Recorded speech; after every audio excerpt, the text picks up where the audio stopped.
आणि त्या क्षणाची मोठी बातमी, विरोधकांनी पराभव स्वीकारावा आणि आत्मचिंतन करावा हा टोला भाजपचे प्रदेशाध्यक्ष चंद्रशेखर बावनकुळे यांनी खरे तर लगावलेला आहे।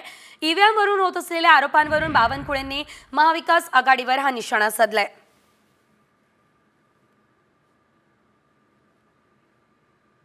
आता पराभव सहनच करायला तयार नाही आहे आणि पराभव हा ईव्हीएम फोडायला तयार आहे तर पुन्हा पराभव होईल त्यांचा। म्हणजे आता जे काही निवडून आले 45 तर पुढच्या काळात त्यापेक्षा कमी होतील जर असेच करत राहिले तर। आत्मपरीक्षण केलं पाहिजे काय कशामुळे झालाय। आणि त्या क्षणाची मोठी बातमी, विरोधकांनी पराभव स्वीकारावा आणि आत्मचिंतन करावा हा टोला भाजपचे प्रदेशाध्यक्ष चंद्रशेखर बावनकुळे यांनी खरे तर लगावलेला आहे।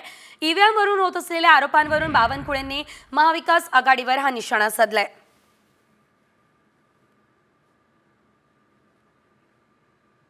आता पराभव सहनच करायला तयार नाही आहे आणि पराभव हा ईव्हीएम फोडायला तयार आहे तर पुन्हा पराभव होईल त्यांचा। म्हणजे आता जे काही निवडून आले 45 तर पुढच्या काळात त्यापेक्षा कमी होतील जर असेच करत राहिले तर।